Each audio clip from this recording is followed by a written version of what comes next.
Welcome back. You are watching State of the Nation. So many things happening in Nigeria at the same time. I have been speaking with Mr. Shadari, an aviation expert, on the issues arising in the aviation sector. Mr. Shadari, ARIC, for instance, says one of the reason that it had to suspend its operations was that they had issues with renewing their insurance papers. I mean, that speaks to some managerial short-sightedness or laxity.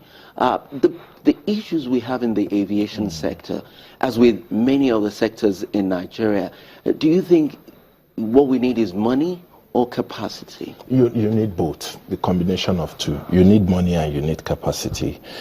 You can't run an airline if you don't have the money, if you don't have the capital, enough capital to take care of your operation. Like I said, aviation is highly dollarized. You need a lot of money, and the margin of profit is very, very small. You pay to FAN, you pay all your charges to a NAMA, NCA, and you are left with almost nothing. And that is why I said government needs to give them tax holiday and look at way of reducing these taxes. These taxes are really, really affecting these airlines, and we can't continue this way. But government is planning to meet with the airlines, and they are looking at ways of assisting them, but I don't know what that assistance will be.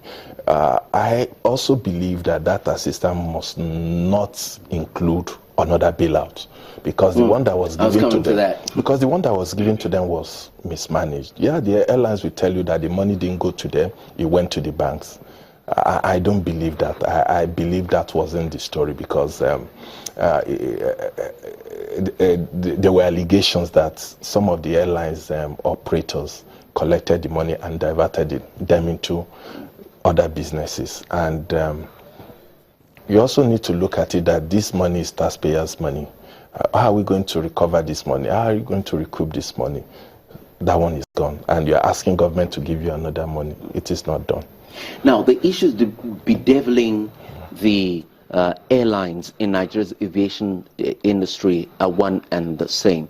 Now, we see a couple of airlines have suspended their operations right now. Yeah.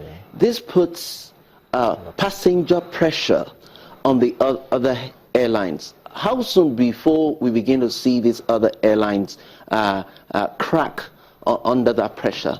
We have a lot of problems on our hands. We have, thank God ARIC has come back. We have aero contractors. ARIC takes about, controls about 55-60% of the market. And that was really my fear, that if anything happens to ARIC, we're going to be in deep problem.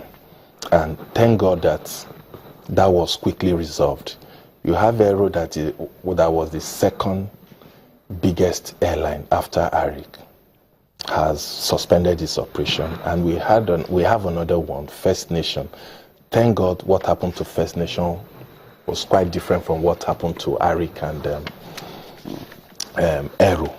First Nation is coming back before Monday, and I think that is going to ease the pressure on passenger. But if you look at it, we are really going to have a big problem on our hands, because Aero is out, First Nation is out for now. Then we are left with 3 or 4 airlines. And do they have the capacity? Do they have what it takes to pick passengers to their different destinations? So we are asking that more airlines come. But if you look at the traffic, it's not more than what the airlines can take if they structure their operations very well. And that is why we are saying that airlines should look at ways of merging or interline their operations so that it will ease this problem. Mr. Wole Shadari, an aviation analyst, thank you very much for coming on State of the Nation. Thank you for having me. Now, well, the impact of what's happening in the aviation sector is widespread, and we have someone on the phone right now who is supposed to be our guest right here in the studio, but he couldn't make his flight, or he couldn't fly because of the issues in the aviation sector. He's going to be talking to us about the corruption cases that we're dealing with in Nigeria, and now case in point, the $26 million money laundering case linked to former First Lady Patience Jonathan. And joining me on the phone to discuss this is a lawyer, Mr. Hannibal Uwaifo. Thank you for, just taking the time and being able to, one way or the other, join us on State of the Nation. Now, the former First Lady, Mrs. Patience Jonathan, has come out vehemently to defend her ownership of the monies in contention. What, in your view, is stopping the EFCC from interrogating her directly? Well, thank you very much. I'm sorry I wasn't able to join you up at the studio to get the flight to connect from Benin City to back to Lagos was a problem. That's fine. We absolutely understand. The whole road everywhere is blocked due to bad roads. I think that the state of the nation is at the moment really very terrifying. Yeah, that's fine. Hoping that we should do something about it. I'm calling on the Federal Ministry of Works and Housing. Yeah. Good friend and brother. Yeah, I totally understand. I already excused you. The problems we are facing today is as a result of massive corrupt practices, maladministration, and all kinds of irresponsible activities in the name of government. So it's very unfortunate that at this stage you were talking about people keeping $15 million, $5 million, and all kinds of amount of dollars in their bank accounts. Well, the EFCC has the right to, under the EFCC Act, to investigate wealth through source is unknown. Yes, I understand that they have the right and they're aware of that right. My question to you is, what's stopping them? Duty and the right, and he owes that duty to Nigerians to find out the source of these monies and where they cannot be appropriately explained to do the needful, that is, to act within the ambit of the law. I use this word very carefully, to act within the ambit of the law. Of recent, I'm afraid to say the FCC has been acting outside the law. Most of the security operatives have been acting outside the law.